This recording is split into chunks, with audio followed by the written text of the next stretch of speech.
All right, today I want to go over how prevalent 666 is in so many different logos, and how this whole idea of, oh, the elites are Satanists became so popular on the internet. Because if I was someone who wasn't into conspiracy theorists, and I kept hearing people say, like, oh, the elites are Satanists, my first question would be like, why do you think that? Like, share your computer screen with me. What are you talking about? This is crazy. This is fascinating. So let's go over it. Let's go over the basics. The tip of the iceberg. We have the amount of 666s we see in everyday logos. Let's first take, for example, the Google Chrome logo with the circle in the middle and then the 3 lines. Yeah, you can take that apart and it's a 666. It's very subtle, but it's there. What's Google's motto? Don't be evil. All right, and then we have the CERN logo. Same kind of deal there. It's a very subtle 666, but it's definitely there. You can't make it too on the nose, all right? And then at the CERN headquarters, we have this statue of Shiva, who represents destruction and rebirth. And it just reminds me of the motto of the New World Order, the order out of chaos. I'm not saying there's a connection there. It's just reminded me of that. And who's trying to bring about order out of chaos? Well, the World Economic Forum, who also has a definite 666 in their logo there with the O's and the line coming through it. Yeah, at this point, I think it's apparent the World Economic Forum is a front for a global cult. If you've seen my other videos, you'll know what I mean.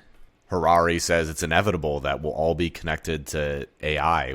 Human beings will basically be a part of the Internet of Things. You know, the Internet of Things where like your microwave and refrigerator and TV are all hooked up to the Internet.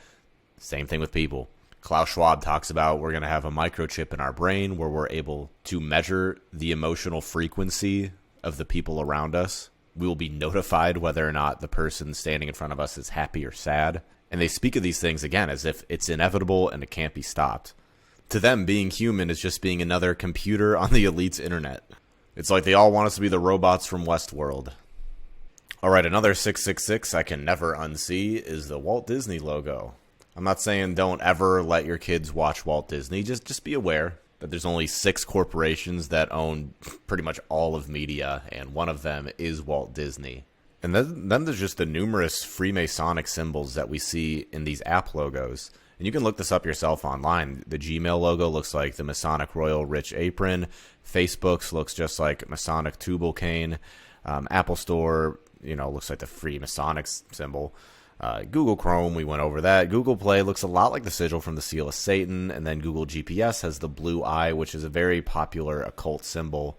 The blue eye seems to be the most common thing that people see during visual hallucinations while on psychoactive substances, cross-culturally, and even in human history. It's a very spiritual symbol. Makes you think the Gnostics were onto something when they said we're always being watched by the archons.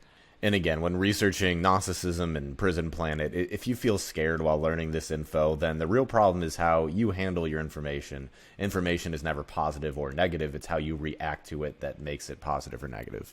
All right, yeah, and then the monster logo we see in Hebrew numerals. It definitely spells out 666. Their motto is Unleash the Beast indeed. All right, then this isn't a 666, but the Apple logo is definitely a cult. Harkens back to the Garden of Eden. Yeah, there's just some symbols that just seem like they're always going to be a part of human history. Another example are the coins that we use. It seems like in the Greek Empire, the Romans to the United States, all these coins, it's the same format. It's a guy's face with an eagle on the back. And right here, the picture says they just changed the name of the company and its location. Yeah, for example, the East India Company was the most powerful company on the face of the earth. And I bet you that didn't just go away. There's powerful families that were involved, and it's slowly morphed into modernity. In fact, the United States itself is even labeled as a corporation. It has corporation status. But it's important to note that the idea of the nation state is sort of dissolving as we move towards globalism. So there's not just suspicious actors in the nation state of the United States, but there's suspicious players on this global chessboard. One example of that being Marina Abramovic. Here's a post on social media that says, trying to respect the queen passing, but remembering she sex-trafficked children and was homies with this demon witch.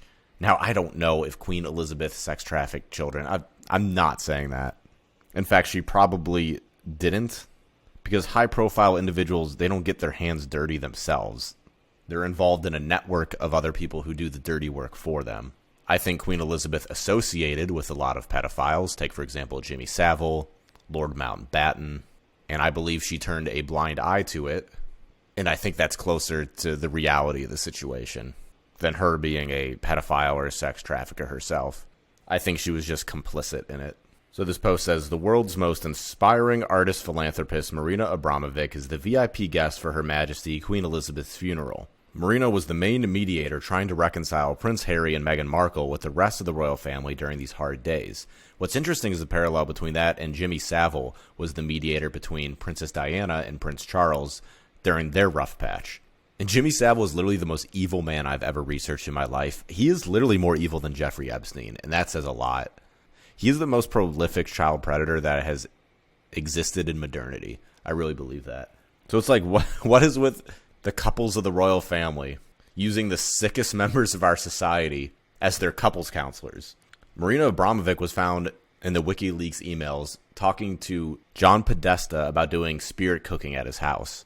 John Podesta being Hillary Clinton's campaign advisor, spirit cooking being a ritual that she's performed on camera before, where she mixes blood and human excrement together for ritualistic purposes, and for art, she claims. She says she does it for both.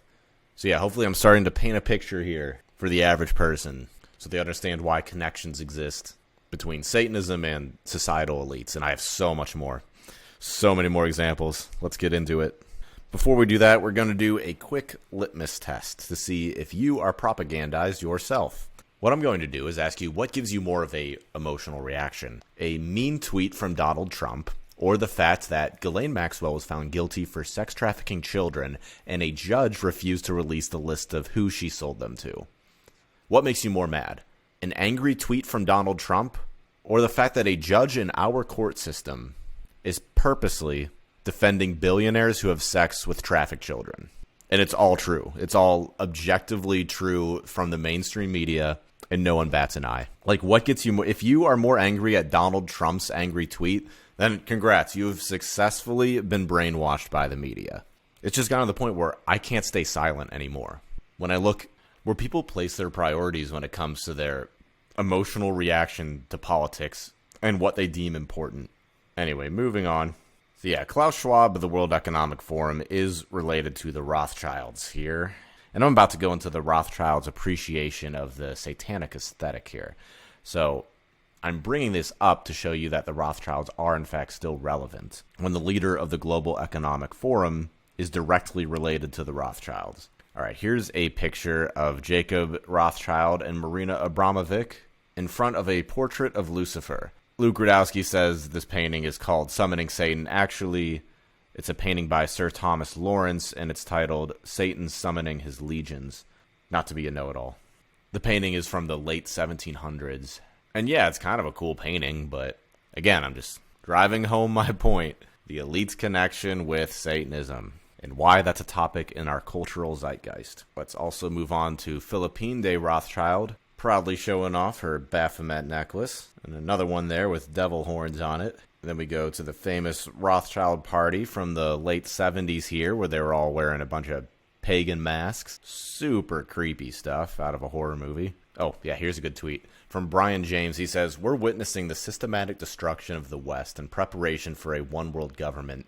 Conspiracy theorists warned you this was coming, but nobody wanted to listen." Yeah, I mean, the World Economic Forum, which is a global organization with a lot of power, is essentially telling us they want to move humanity into a feudalistic technocracy, where we will own nothing and be happy, as they said, where they pass legislation such as HR 6666 that gives the government the ability to track people and monitor those who they believe to have COVID-19 and keep them quarantined.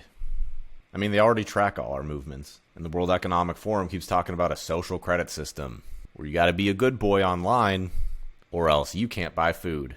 Here's a good tweet. The article headline says, Hillary Clinton says Martha's Vineyard situation is literally human trafficking. No one wants open borders. To which Charlie Kirk responds, "Since when does Hillary Clinton have a problem with young children being flown to unfamiliar islands full of rich white people?" Yeah, she certainly didn't mind when Bill Clinton rode the Lolita Express 16 times. You guys are aware of the whole Martha's Vineyard illegal immigrant situation, right? where the governor of Florida, Ron DeSantis, asked illegal alien volunteers, this was totally voluntary, if they wanted to be flown to Martha's Vineyard, which is a sanctuary city. And of course, they only called themselves a sanctuary city to feel good about themselves because they didn't expect any illegal immigrants to actually be sent to Martha's Vineyard. So DeSantis called their bluff. He flew over 50 of them, who again volunteered to do so, volunteered to go to a sanctuary city, which is what they're made for, to harbor illegal immigrants, according to the Democrats. And the second they landed, there were all these people in the Martha Vineyard Facebook group freaking out, turning against each other. They were super scared, and they mobilized the police force to immediately arrest these immigrants and get them out of there. They didn't take care of them at all. Here's some further commentary on it from Dave Smith. It says, the Martha's Vineyard thing might be the best and clearest example of what so many of us have been talking about for years. The progressive elites advocate for policies that they never have to suffer the consequences of, and the one time they do, it ends quickly. They are against building a wall, but they live in gated communities. They are for gun control, but they have armed security. They destroy public education, but send their kids to elite private schools. They support mask mandates, but only their servants wear them at their parties. So yeah, I bring this up because the limousine liberals, the coastal elites, are the party of these satanic elites. It's no longer cool to be a liberal. It used to be in the Bush era, but not anymore. Speaking of limousine liberals, Bill Gates here. Let's see, a map of how much farmland he owns in the United States. Taking away land from good everyday citizens who want to have their own farms, buy their own land, and he just takes it away. Such a scumbag. And it's like, why is he buying all this farmland if he keeps telling us that we need to stop eating meat? Oh, here's a good picture. It says, you know why they don't spray kids with DDT anymore? Because someone questions settled science. Like, yes.